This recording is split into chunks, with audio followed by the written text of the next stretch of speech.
souhaite la bienvenue à l'émission au 19e. Pour vous, cette semaine, on accompagne au quotidien les surintendants des parcours de golf. Leur travail, le travail qu'ils effectuent quotidiennement pour nous donner les meilleures conditions de jeu possibles.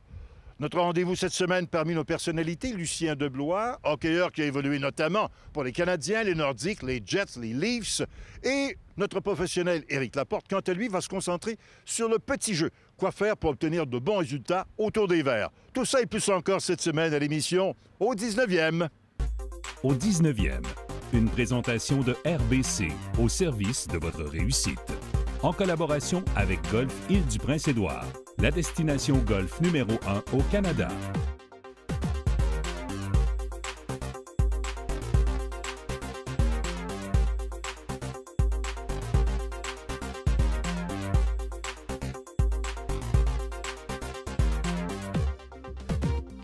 La rencontre de la semaine est une présentation du club de golf Atlantide, plongé dans le monde de l'Atlantide. Alors, en compagnie de Lucien Deblois. Monsieur Deblois, est-ce qu'on est golfeur? Dans l'âme, oui, mais un hacker plus qu'un golfeur. Non, j'adore le golf. Depuis 30 ans et plus, là, je suis un adepte de golf. Je joue régulièrement tous les étés. Je suis membre depuis 18 ans au Mirage. Depuis que je suis revenu à Montréal, je suis membre au Mirage. J'adore le golf. On a eu la piqûre comment? Plus jeune, avant la carrière de hockey ou c'est pendant qu'on joue au hockey professionnellement? J'ai beaucoup d'amis qui sont golfeurs. Un de mes meilleurs amis, Yves Tremblay, qui était à Sorel du temps dans le temps, il travaillait avec les Ébris de Sorel, puis c'était un golfeur. Puis ils m'avaient donné une passe de golf à ma dernière année junior avec les Ébris de Sorel. J'ai commencé là. Mais ça m'a pris un peu de temps. J'étais plus un joueur de baseball au début, alors ça m'a pris un peu plus de temps pour prendre le golf. Alors j'ai recommencé vraiment. Celui qui m'a donné le goût du golf, c'est Michel Bergeron. Lorsqu'il est arrivé avec les Rangers de New York, j'ai commencé à jouer. J'avais des amis qui jouaient au golf à New York aussi, que je connaissais. Puis c'est de même que j'ai recommencé à prendre vraiment la piqûre là, du golf. Donc ça n'a pas été vraiment une question de famille, c'est plus avec les amis, avec la carrière? Oui, plus la carrière, la famille aussi. J'ai eu des enfants, je ne pouvais pas jouer tellement au golf, ça c'est demandant quand les enfants étaient plus jeunes. Puis entre les deux, j'avais été membre aussi à Joliette, mais... Oui, parce que vous êtes natif de Joliette. Oui, c'est ça, puis j'étais membre de Joliette. Jean Miller m'avait commencé un peu, mais disons que le golf, c'était plus difficile. Puis avec mes frères, on jouait plus au baseball dans ces années-là. Est-ce qu'on a eu des leçons de golf pour parfaire un peu son élan ou ça a été vraiment sur le tas? Bien, c'est ça, je fais toujours la joke tout le temps. Mes amis, j'ai beaucoup d'amis qui sont golfeurs professionnels, comme Yves, puis Daniel Talbot et tout. Puis finalement, ça a pris bien du temps avant qu'ils me montrent comment jouer. C'était des bons amis. Ouais. Vous avez fait une bonne carrière dans la Ligue nationale, visité plusieurs villes, joué pour plusieurs villes. Ça a été laquelle la plus belle au niveau golf? New York, définitivement New York. Surtout la deuxième fois quand j'ai retourné jouer pour les Rangers. J'ai eu la chance de jouer au Westchester Country Club, Wingfoot, des terrains Sleepy Hollow, tous les beaux terrains de golf de la région de New York, de White Plains, qui était à proximité de ma demeure dans ce temps-là. Alors, c'est vraiment ce coin-là qui m'a vraiment donné la vraie piqûre de golf. Ouais. Et au niveau hockey, quels joueurs étaient les meilleurs golfeurs à l'époque lorsque vous jouez? Il y en avait quand même de très bons. John Van Brisbrook était un très bon joueur. Michel Petit. Je jouais avec Carbeau assez souvent. Bon très bon golfeur. Disons qu'il y en a beaucoup. Vincent D'Anfous, très bon aussi. J'ai joué avec à Toronto. Mais Wendell Clark n'était pas un méchant golfeur aussi. J'ai joué assez souvent avec lui. Au-dessus de la balle, est-ce que vous vous sentez un golfeur technique ou un naturel? Quand vous voulez faire un bon coup de golf? Pas tellement technique. On y va par feel? Oui, c'est ça, je sais. Mais disons que, comme je disais, je suis plus un hacker. Je suis plus un feel. Je suis pas un gars qui pratique beaucoup. J'aime pratiquer, mais quand il fait chaud, j'aime moins ça. Non, disons que un peu de technique, mais pas. Je ne suis pas un maniaque de technique qui se fait corriger aussitôt que je me Pas trop en avoir dans la tête. Non, c'est ça. Excellent. On est prêt à montrer ça? Ah, si vous êtes prêts, oui. L'élan de Lucien Deblois étonne par une excellente séquence et un équilibre exemplaire. Premier constat, il s'élance à l'intérieur de ses moyens, c'est-à-dire autour de 75 % de ses capacités physiques. En fait, c'est avec cette intensité que l'on devrait tous s'élancer de façon à être en contrôle du début à la fin de l'élan. Remarquez que sa transition est rythmée et son accélération est progressive. Il n'essaie pas de forcer la note au sommet de l'élan dans le but d'aller chercher plus de vitesse. Point technique statique à prendre en considération et à vérifier, l'alignement des segments. Les pieds sont fermés et les épaules ouvertes par rapport à la cible. Bien souvent, un bon alignement des épaules est plus difficile à obtenir avec un bois de départ puisque les golfeurs ont tendance à faire face à la balle, qui est davantage sur le pied avant. Dans le cas de M. Deblois, elle est peut-être même un peu trop en ligne avec le pied avant. Plus la balle est avancée vers la cible, plus ça amène le golfeur à diriger son haut du corps vers l'avant, ce qui ouvre les épaules. Assurez-vous de regarder devant vous et de rester centré, et ce, même si la balle, elle, ne l'est pas. Hey! Oh, non, aucun problème. La journée. Merci de votre temps. Bonne saison. Merci. La question quiz, la question piège cette semaine se rapporte à la classique John Deere, disputée sur le circuit PGA Tour. En 2005 et en 2006, on a invité une femme à participer à cette compétition. Qui a donc été invité à participer à ce tournoi? Est-ce que c'est A. Michelle Louis, B. Annika Sorenstam ou encore C. Stacy Lewis? Je reviens avec la réponse après la pause.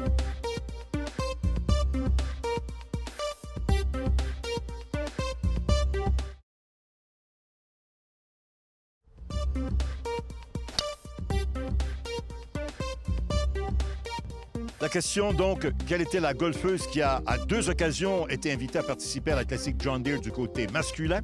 La réponse, Michelle Louis. Et il faut noter qu'entre l'âge de 13 et 18 ans, Michelle Louis a participé à 13 tournois sur le circuit masculin. Golfers today, just like any athlete or anybody in society, is leading an increasingly busy and complex life, trying to juggle a lot of different tasks. So when we talk to our golfers, not everybody's got 6 hours to go play 18 on the weekend. A lot of guys are playing 9 after work or trying to hit the range at the lunch hour or just love the feel of our product and want something that they can wear while they're traveling, to work, out with friends. So we really try to address comfort and versatility within Audi Cross. And having this be relevant, definitely on course, but also off course. Sometimes you want to look like a golfer, sometimes you don't really want to look like a golfer. But the game's always in your blood, and that's kind of what Audi Cross is for us. Adidas has always been fantastic at building really lightweight, quick-drying, ultra-performance products. That's always been what we do in our fabric library. That's the only choices we have. We don't have non-performance materials. When we talked to our pro athletes, they wanted stretch. They wanted more stretch. They wanted us to remain lightweight, breathable, quick-drying, but have a little stretch, because stretch is comfort. And we wanted to make sure that we were building not just high-performance golf polos, but really comfortable and versatile ones too. The other thing that they told us was UPF, how important sun protection is. When you think about Dustin or Sergio or Xander or John Rahm or any of our great athletes out there, they're not just playing 4 days a week in the sun, 4 hours a day. They're spending 320 days out in the sun, 8, 9 hours a day in some cases. So taking care of their skin and taking care of their bodies and their health is something that we were tasked with and we took really seriously. So every polo in our entire assortment is UPF 50 plus for spring 2018. But really the Ultimate Polo is our key franchise. One of my frustrations with a lot of layering or sweatshirts is when you roll up your sleeves, which is the first thing that people do, then when you roll them back down, the sleeves all misshapen and doesn't fit, and then when you go to regrip your club, you're catching your sleeve in there and it's a hindrance. So we engineered the sleeve cuff so that you can roll it up, it stays tight on your forearm, you can swing with it like that, and then when you roll it back down, because of the stretch material that we use and some of the stretch threads that we use, the integrity of that cuff really stays intact. So we were obsessed with making the best kind of mid-weight year-round layering piece to match what we've done with the Ultimate Short and the Ultimate Polo. Audi Pure is the most premium extension of Adidas golf apparel. It utilizes the finest techniques in garment construction. We pay very close attention to every detail, making sure we produce the most high performance, luxurious, and premium garment that we can in the golf space. AudiePure utilizes premium materials. One of our big focuses for this year is our knitwear and our knitwear construction. Layering is a big focus for us. And in that, we are utilizing 100% Italian merino wools, Coolmax and Tencel yarns, very expensive and high-grade materials to make sure that our products are performing on course, but also offer a very luxurious, menswear, fashion-inspired outlook. It's a limited distribution, AudiePure is. It's not available everywhere. It's a very tight and edited assortment. So we wanted to make sure that the most premium retailers and vendors will offer these products. So it is green grass distribution only right now and available on our e-com website, adidas.com.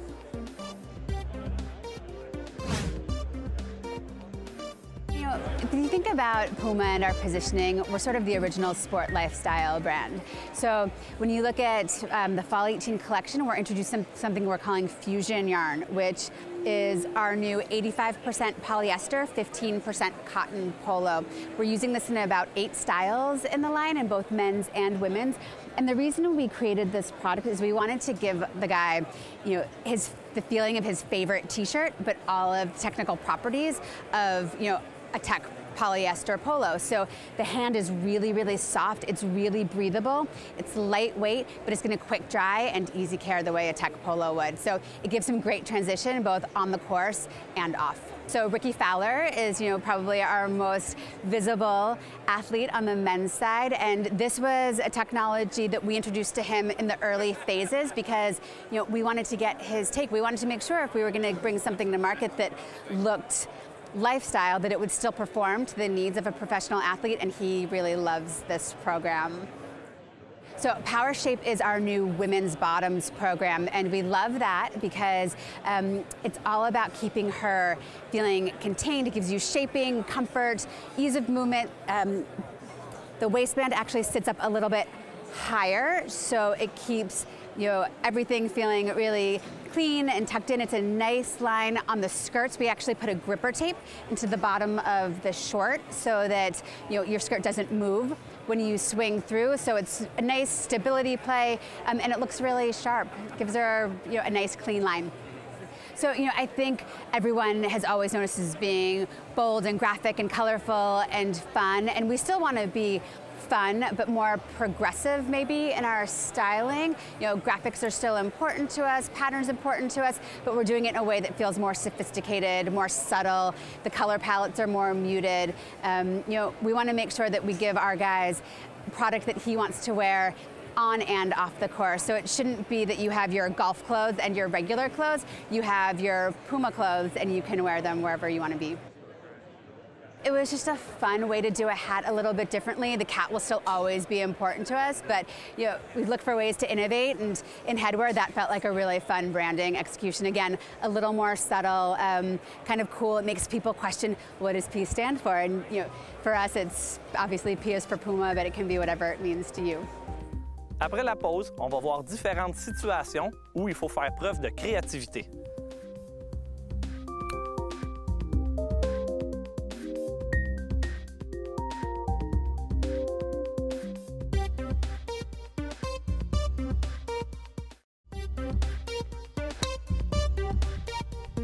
Au terrain d'exercice vous est présenté par les tout nouveaux M3 et M4 2018 de TaylorMade.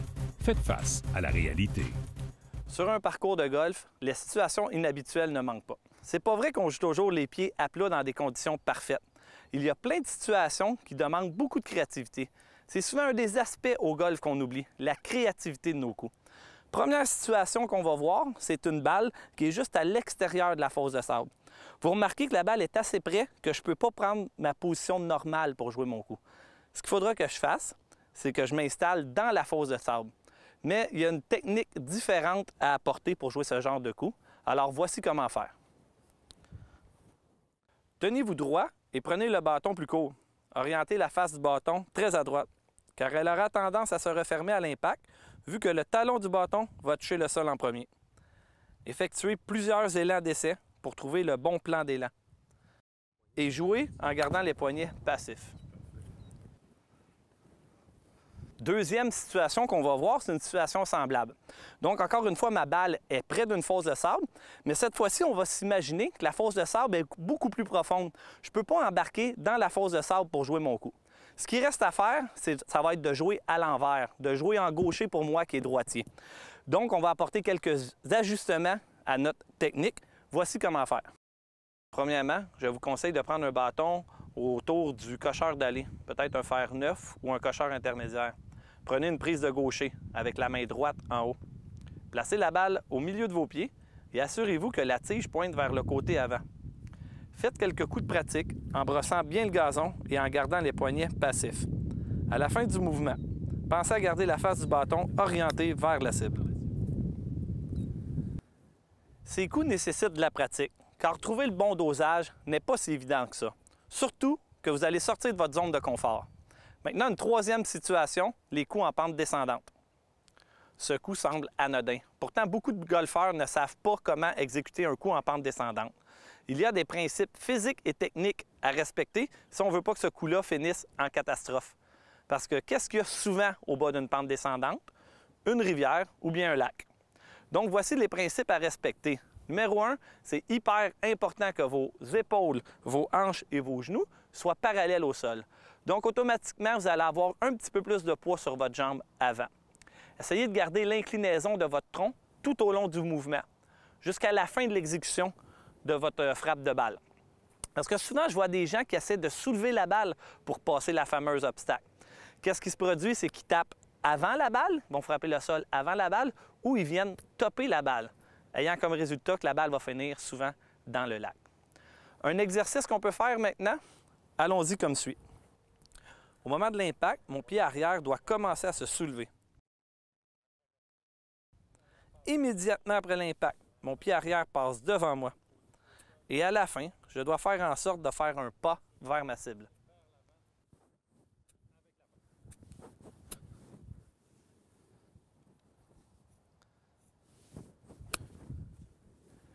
Mettez en pratique ces trois situations et lors de vos prochaines parties, vous allez impressionner vos partenaires par vos habiletés et surtout par votre créativité au jeu.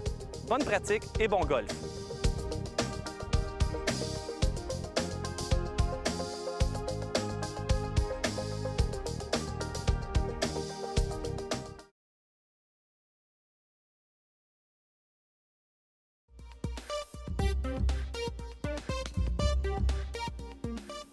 Vous pensez que vos journées commencent tôt et se terminent tard? Vous pensez que vous avez beaucoup de responsabilités? Je vous invite à regarder le reportage suivant concernant le travail des surintendants des parcours de golf.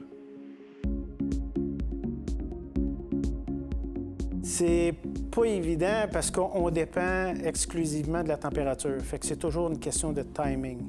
Normalement, on débute le matin. Moi, je rencontre mes deux assistants. Je leur donne en grande ligne ce qu'il faut faire durant la journée, même durant la semaine. Souvent, il faut prévoir des travaux au début de la semaine en tenant en considération la température. Deuxièmement, bien là, c'est que là, on prépare le matin, le staff s'en va sur le terrain. Ce qu'on fait, c'est que les verres, c'est coupé 7 jours sur 7. Les allées, on les coupe minimum 3 fois durant la semaine. Ça, c'est bien entendu, c'est jumelé avec un retardateur, un régulateur de croissance, ce qui nous permet de réduire un peu nos coupes, mais en même temps de mieux renforcer le gazon, parce qu'il ne faut pas oublier qu'une coupe stresse le gazon. Fait que c'est toujours le but que ton gazon performe, mais sans le stresser non plus. Les départs, c'est coupé 3 fois semaine. Les roughs, il y a continuellement des machines qui sont sur les roughs. On incorpore là-dedans, s'il faut, les applications d'insecticides, fongicides, les engrais. Les engrais, c'est la bouffe pour le gazon. C'est appliqué, nous autres, on applique même sur les allées, on essaie de les entretenir quasiment comme les greens, ça veut dire on les fertilise aux 2 semaines s'il faut, à petite dose, mais continuellement aux 2 semaines. Pour une journée standard d'été, dans le fond, nous, on va commencer à 5h30. On a une rencontre le matin où est-ce qu'on va déléguer les tâches. On a un tableau qui est fait d'avance. Notre plan est fait d'avance habituellement à la veille. Puis on le réajuste en fonction de la météo du matin ou qu'est-ce qui s'est passé pendant la soirée ou la nuit. Et ça va être les équipes. Pour nous, un 27 roues, on va tourner aux alentours d'une vingtaine d'employés qui vont travailler sur le terrain à chaque matin. Bon, il y a des choses qui reviennent assez constamment, la coupe des herbes longues, la coupe des allées, la coupe des verts qui s'effectue à tous les jours d'ailleurs, le changement des positions de drapeau, des choses comme ça. Donc, il y a des choses de base qui reviennent pratiquement tous les jours. Malgré tout, tout ce qui est un peu, des fois, agronomique, des choses comme ça, on essaie de les céduler. Et puis, selon la température, ça peut être un facteur aussi déterminant.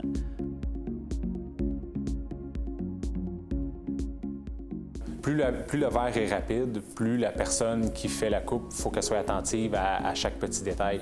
Parce qu'une moindre ondulation dans le verre peut rendre la coupe presque injouable, peut rendre le trou presque injouable. Puis là, on va se retrouver avec du monde qui va arriver avec des 3-4 potes. Puis c'est des golfeurs qui sont des scratchs habituellement. Puis là, on s'entend qu'on a un problème. Puis ça se rend rapidement dans la boutique, puis là, ça se rend rapidement à nous sur le terrain. La vitesse des verres, oui, est en fonction du budget, en fonction de plusieurs choses, mais est aussi en fonction du temps de jeu et du style de terrain. Il y a des terrains où est-ce que d'avoir les verres à 12 pieds de vitesse, ça ne sera pas avantageux pour personne. Ça va ralentir le jeu, ça va rendre le terrain presque impraticable. Donc, il y a cette équation-là aussi qui se fait tout le temps, de savoir quelle vitesse qui est appropriée pour chaque terrain. Les nouvelles technologies au niveau de la coupe. Moi, quand j'ai commencé, je suis au club de golf de Drummondville, et puis je commençais déjà à couper court, mais écoute, on est rendu à des coupes de 100 millièmes. On veut atteindre des vitesses de 10-11. Dans ce temps-là, on coupait à 158, des vitesses à 8. Puis, tu sais, l'évolution, c'est là, c'est la vitesse, la qualité du gazon. Et puis, toutes les nouvelles pratiques culturelles. Tu sais, on utilise maintenant des réducteurs de croissance. Ces réducteurs de croissance-là font en sorte que lorsqu'on jouait, il y a 15 ans, 10 ans, la personne qui jouait à 4 heures l'après-midi, là, écoute, ils n'ont pas coupé les verres le matin. Mais plus maintenant, parce que le réducteur de croissance fait en sorte que le gazon ne pousse pas dans la journée. On peut même, dans les fairways, avant, on coupait 4, 5, 6 jours par semaine. Maintenant, on peut couper 3 jours par semaine. Fait que là, on minimise aussi le bruit, la pollution, toutes ces choses-là. C'est déjà la fin de notre émission cette semaine. À notre prochain rendez-vous, une rencontre avec le sénateur lui-même, Serge Savard. Aussi, à ne pas manquer une rencontre avec Sean Toulon, qui est le directeur général fabrication des fers droits, les potters Odyssey pour Callaway, qui va nous parler de l'importance d'avoir un potter, un fer droit personnalisé. À la leçon, Steve Foisy va nous enseigner comment tenir des trajectoires basses quand on évolue dans le vent. Tout ça et plus encore la semaine prochaine à l'émission Au 19e. Au 19e vous a été présenté par RBC, au service de votre réussite. En collaboration avec Golf Île-du-Prince-Édouard, la destination golf numéro 1 au Canada.